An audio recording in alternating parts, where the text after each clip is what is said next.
Chapter 10.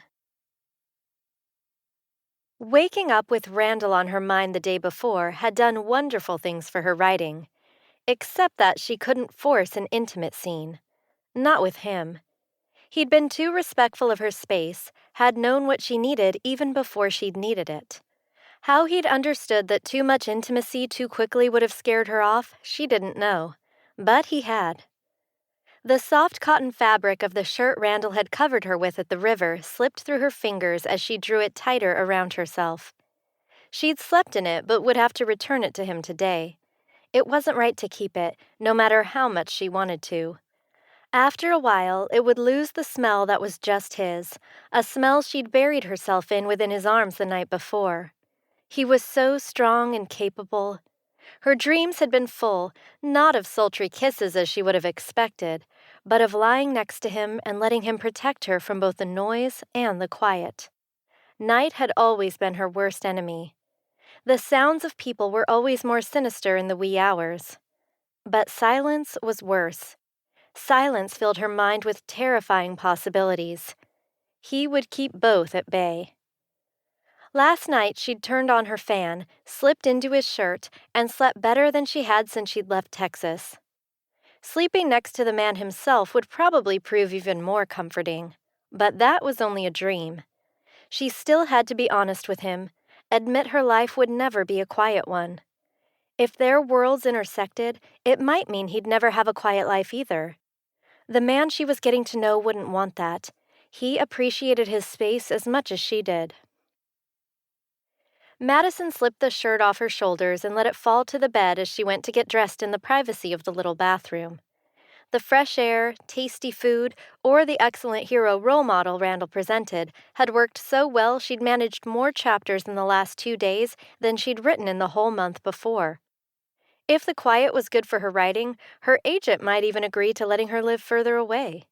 He'd always liked hand-holding, but he liked good books better. Danica strode in, carrying her e-reader, and glanced at Randall's shirt laying on Madison's bed.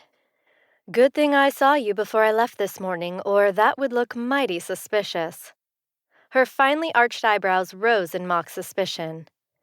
"I didn't invite him in, just his shirt. And his scent. I can't quite get enough of it." She felt the heat climb up her neck, even as she picked up the shirt again and lifted the collar to her nose for a deep sniff.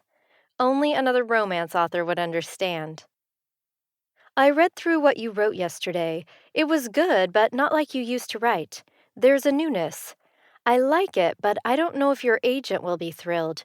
For your readers, it might be a little slow burning. It's more to the taste of my readers." It was true. The story she was writing was much slower. Her couples usually didn't take long to get hot and heavy. This was different. It didn't feel right to push this couple any more than she wanted to be pushed.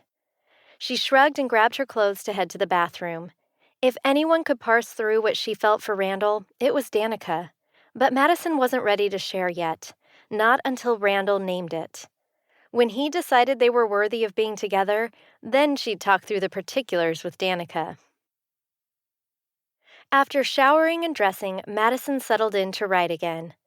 When she made it through 2 chapters, Madison needed a break. She stretched her shoulders and glanced down at the clock on her laptop. Just before noon. If she could catch Randall down at lunch, then they could set up a meeting for later. But why? What could they do? Last night had been nice, but standing in the middle of the ranch wasn't exactly a romantic evening. There hadn't even been anything to look at but the stars. Not that the horses that usually occupied that pasture would have provided much more. His shirt lay just where she'd let it fall on the bed. If she were good, she'd bring it back to him, but giving it up wasn't the least bit appealing. Just having something of his nearby put her muse in overdrive. At this rate, she'd have the story written in under a month, just in time for her deadline. Not that her agent or editor would like it. She ran her fingers down the fabric once more, then left it behind as she grabbed her purse and dashed out the door. Mrs. Alice rang the lunch bell as Madison reached the front step. Randall and 4 other men sauntered toward her by way of the stable. He was with other people, which meant he had the opportunity to ignore her near his friends. Other men had. A sick dread crawled up her back and choked her. As they got closer, his eyes locked with hers, but he kept talking to his friends. She could hardly breathe. He would ignore her. When the small group of men reached her, Randall ducked back and waved them on, lingering by her. "Waiting for me?" His pleased smile chased away her worry. She nodded. "I hope that's okay. We haven't spent much time together during the day." She hadn't really thought about it, but most of their talks had been after his workday was finished, when he was completely tired. He placed his hand to the small of her back and led her up the stairs of the porch. "I don't mind a bit," and his brief grin affirmed his words. "I get a short break after lunch. Care to take a walk with me after we eat?" It was almost a date, and she certainly wouldn't say no. Madison smiled up at him and nodded. "That would be nice. I could use a break."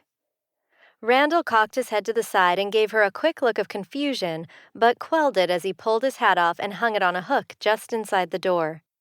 His hat was one of many, as manners dictated no hats in the house. How had she missed those simple things? Manners were so different in the East. It wasn't that they were non-existent, as some would claim, just that they weren't the same, and she yearned for the feel of home more than she realized. Randall grabbed a plate and handed it to her, then let her go first in line. The 3 other wranglers in front of her also stepped back. She stopped and shook her head. "No, thank you. I'm here with Randall. You go on ahead."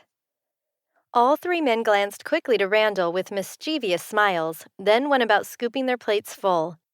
She put a few things on her plate, a little surprised at how much the men could eat. It didn't faze Mrs. Alice a bit.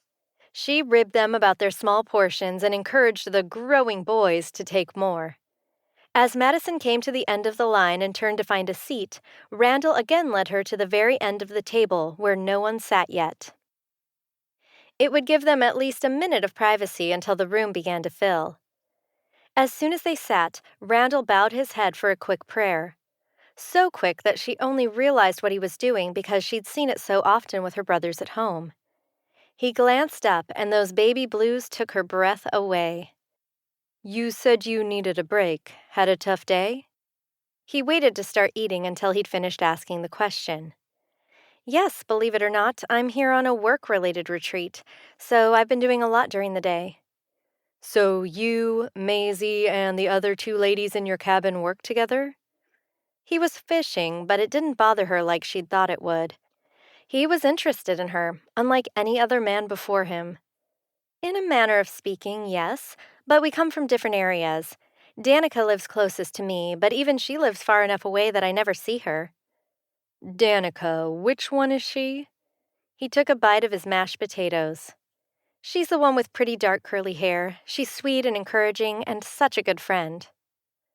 "So, what does a librarian do for a work-related retreat at a dude ranch?" He'd finished his plate of food in record time.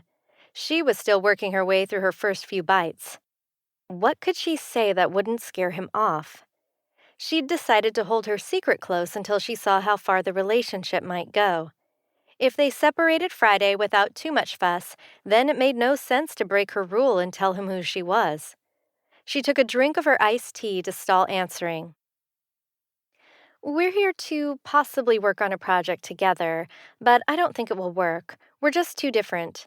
Some of our contracts don't allow much adjustment." He tilted his head and took a long look at her. Anyone else would call his face blank, but she could feel the depth of his questions in those blue eyes. She resisted the urge to food fidget. He knew she wasn't telling him everything. She managed to finish a biscuit and a glass of iced tea, but her nervous stomach wouldn't allow more. She stood and he followed, taking her plate as she walked and returning it to the kitchen for her. When he returned, he hit her with those dimples again, and she forgot to be nervous. He held out his hand for her, and she slipped her fingers within his. He walked her out the front, but then around to the back, along the walkway that led to the river where he'd found her the day before. "I'll bring your shirt back tonight." She groped for something to say. "I wasn't worried about it. Figured you'd get it back to me when you were ready." He swung her hand as he walked, his stride confident, but shortened to accommodate her. How does a guy like you stay single? Seriously, you've been a gentleman the whole time.